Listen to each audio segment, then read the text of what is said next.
Hello aspirants, welcome to the daily newspaper analysis brought to you by Shankar IAS Academy. Today, 3rd August 2024, we will be discussing important articles from the newspapers. So this is a list of articles that we will be discussing today. The first article, what are the legal challenges to Great Nicobar Infrastructure Project? And this article is taken from the newspaper The Indian Express and it comes under GS paper 3. And the second article, ED conducts searches in Ladakh in crypto fraud case. This is taken from the newspaper The Hindu and comes under GS paper 2. And the third one, government's biggest infrastructure push. This taken from the newspaper The Indian Express and comes under GS paper 3. And the last article for the newspaper analysis is ED seizes documents in fake Ayushman card case. This article is taken from the newspaper The Hindu and comes under GS paper 2. And after the discussion, we will be having a small prelims practice question session. And without much delay, let's begin with the first article. Our first topic for today's discussion is about the challenges to the Great Nicobar Infrastructure Project. And this newspaper article is taken from the newspaper The Indian Express. And let us understand more about the Great Infrastructure Project in Nicobar and its related legal challenges. Let's start with the basic question. What is Great Nicobar Project? The Great Nicobar Project is a comprehensive infrastructure development which includes a transshipment port, world-class international airport, a comprehensive township, and also a hybrid power plant which harnesses both the gas and the solar energy to produce with a capacity of 450 megawatt annually. The project was given a green light by the Niti Aayog of India, highlighting the strategical location of the Nicobar Island, which includes equal distance from Colombo, Port Klang of Malaysia and Singapore. And let us understand more about the geographical aspect of Andaman and Nicobar Islands. So Andaman and Nicobar Islands, it's a collection of 836 islands. And coming to the 10-degree channel, it is a channel which divides the Andaman and the Nicobar Island. To the north of the 10-degree channel, it is the Andaman, and the south, it is Nicobar. And the Greater Nicobar, it is a southernmost island and the largest Nicobar Island. And it is a island which is a home to nearly thousands of indigenous people, includes major ethnical groups such as Shompen, Onge, Andamanis and Nicobaris. And the Indra Point is located in the Nicobar Island. It is also known as the southernmost tip of India and it is just 90 nautical miles away from the Sumatra.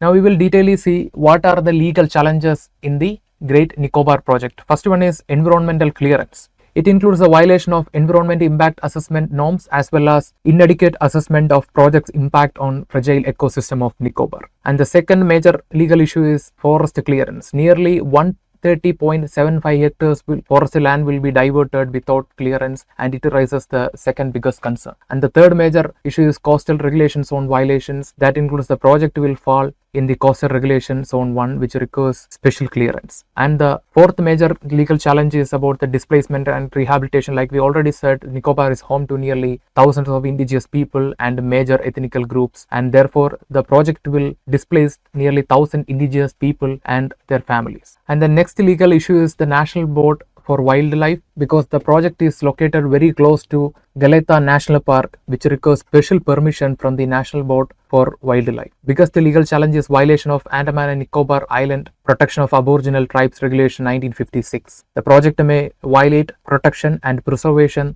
of the indigenous tribal group of the Andaman and Nicobar Islands. Now let us see what are the recent developments related to the Great Nicobar project. The National Green Tribunal recently formed a high-powered committee that proposed the transshipment port will not fall in coastal regulation zone 1, where the ports are permanently prohibited. So this is a recent development in the Great Nicobar project. Coming to the conclusion. So the Great Nicobar project shows a clear conflict between development and conservation, and therefore it needs a rigorous environmental assessment and also transparent clearance process to ensure balance between development and sustainability. With this, we are coming to the conclusion for this topic, and let us move to the next topic. The next topic for discussion is about crypto fraud case. Why it is in the news? Because recently the Enforcement Directorate conducted searches in Ladakh in crypto fraud case. In this background, we are going to understand what is cryptocurrency and its related aspects. First, we will start with the question, what is cryptocurrency? It is a digital or a virtual currency which uses the cryptography for security and blockchain technology for transaction recording. And it is a decentralized currency, that is no central government or institutions regulating this cryptocurrency.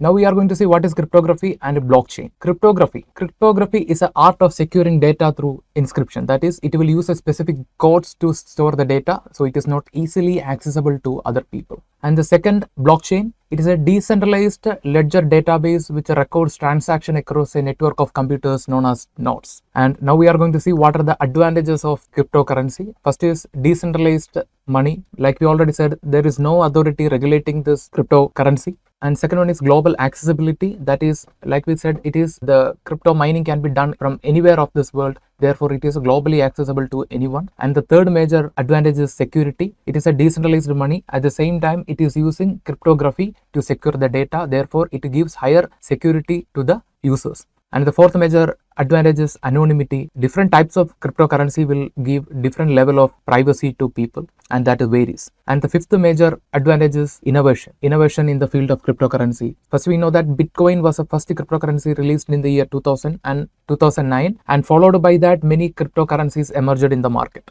Now we are going to see what are the issues with the cryptocurrency. The first major concern is regulatory uncertainty. This will raise legal questions about the cryptocurrency, and this may also discourage the business entities to use the cryptocurrency. And second major concern is volatility. The cryptocurrencies are highly volatile to the market forces such as supply and demand. And the third major concern is security risk. Like we already said, the cryptocurrency is completely using the technology. Therefore, it will raise certain concerns about the privacy as well as the data used in the transaction. And the fourth major concern is anonymity concerns. We don't know who are the peer groups included in the transaction, and this will raise a lot of questions about the legal status as well as the transaction. And the fifth major concern is about scam and fraud. The best example for the scam is hacking, because the transaction and everything will be taking place through technology in the case of cryptocurrencies. Therefore, it is highly vulnerable to hacking. Sixth major concern is about environmental impact. So like we said, the cryptocurrency can be generated through crypto mining, and for the crypto mining, it requires the high-powered computers to solve complex mathematical problems. Therefore, it will raise the concern about power consumption or energy consumption. This will eventually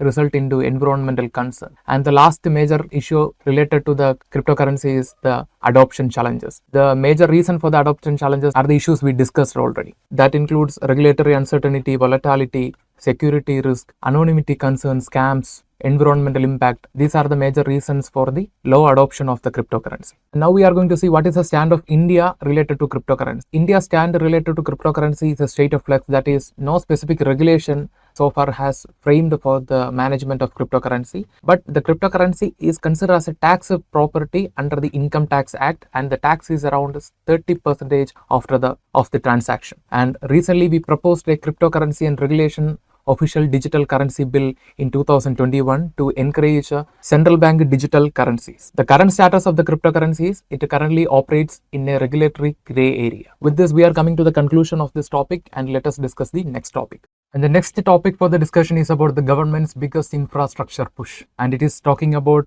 a road infrastructure development worth of 50,665 crore. And under this project, the government is planning to build 8 major highways, and out of the 8 major highways, 4 will be constructed under the build, operate, transfer mode. And let us move to the details of this newspaper article. First, we are going to discuss what are the key initiatives taken to encourage this project. First is the BOT model. It is a type of public-private partnership, and we will be discussing that shortly. And the second model is construction support. Under the construction support, the National Highway Authority of India will pay 40% of the project cost under 10 installments based on the progress. Before that, the National Highway Authority will only provide equity support, but now it will pay up to 40% of the project cost. And coming to the benefits of BOT model, we will be discussing the details of the BOT model very shortly, and before that we will be discussing what are the benefits of this BOT model. The BOT models will attract more private companies because it will provide better compensation, longer concession period, and also favorable termination payments. Coming to the implementation model of the scheme, like we already said,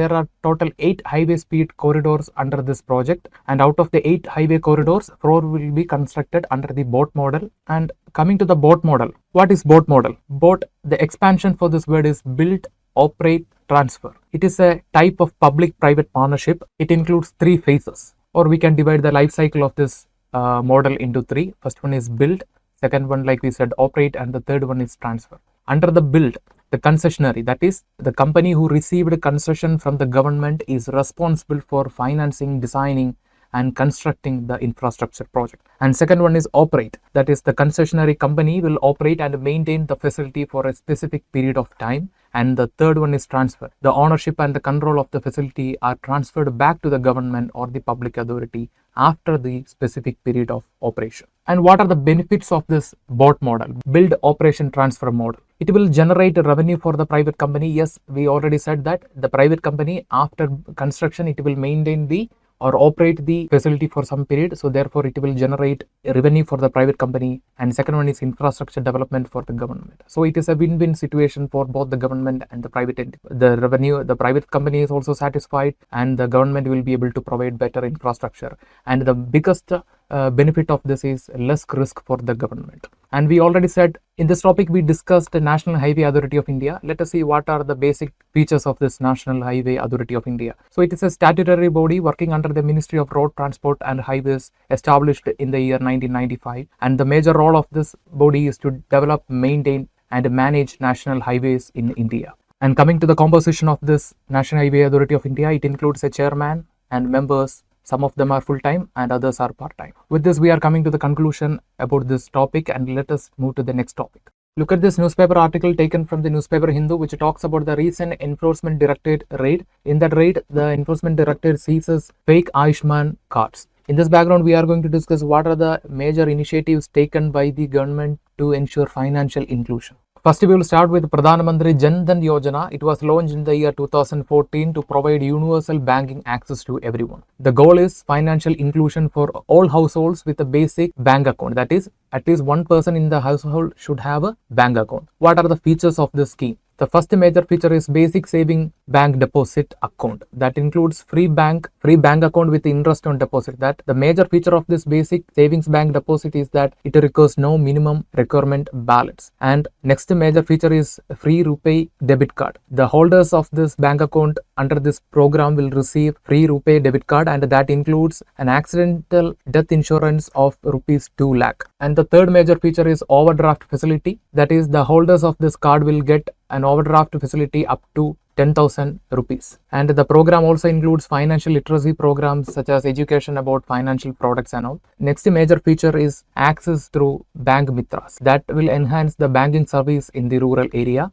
And the eligibility for DBT and other schemes, that is, the people who are holding the Dhan card are also eligible for direct benefit transfer, Pradhan Mantri Jeevan, Jyoti, Bima Yojana, Adult Pension Yojana, and also for Mudra scheme. And what is the current status of this program? And the current coverage as of 2024 July, it is about the total beneficiaries comes around 52.90 crore, and the total rural urban female beneficiaries comes around 29.42 crore. And the next major scheme is Pradhan Mantri Jeevan Jyoti Bima Yojana. It was launched in the year 2015 under the Jan Suraksha scheme, and the scheme which provides renewable 1-year life insurance for death due to any reason. And what are the eligibilities for Pradhan Mantri Jeevan Jyoti Bima Yojana? The individuals aged between 18 to 15 with a bank account or a post office account are eligible for this, and the coverage for the schemes continues up to the age of 55 with a regular premium payment, and the premium payment is around 436 rupees per year,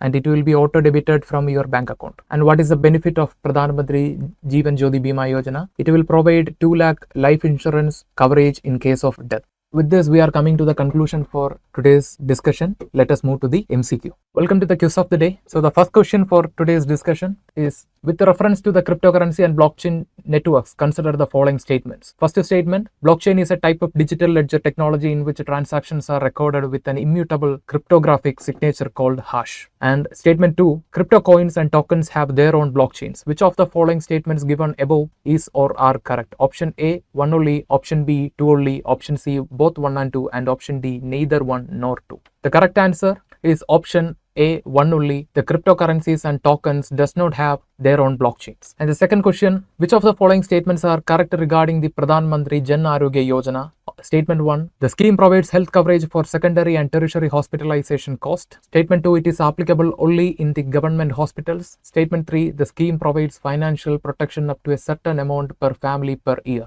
Select the correct answer using the code given below. Option A 1 and 2 only, option B 1 and 3 only, option C 2 and 3 only, and option D 1, 2 and 3. Let's see what is the correct answer. The correct answer is option B 1 and 3 only. Therefore, the statement 2 is incorrect. It is applicable not only in government hospitals, it is applicable also in private hospitals. The third question, the National Highway Authority of India amended the Model Concession Agreement for Capacity Augmentation on board projects in March 2024. Which of the following changes was not included in this amendment? Option A, introducing more liberal compensation mechanism for private players. Option B, extending the concession period for private companies.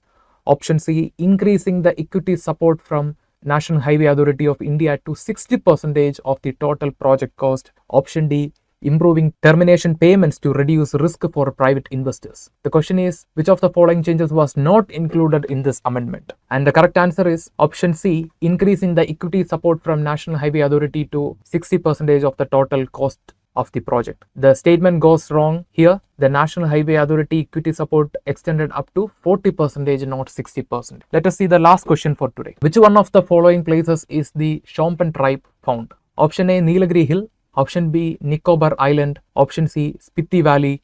And option D, Lakshadweep Islands. Let's see what is the correct answer. The correct answer is option B, Nicobar Island. Just now we discussed the Shompen tribe related to our discussion on Great Nicobar infrastructure development. With this, we are coming to the conclusion for today's newspaper analysis. And before leaving this channel, don't forget to subscribe and also hit the bell icon to receive on-time update, and also consider liking and give your feedbacks as comments, and also share this content with your friends to make the competition more healthy. Thank you. Have a nice day.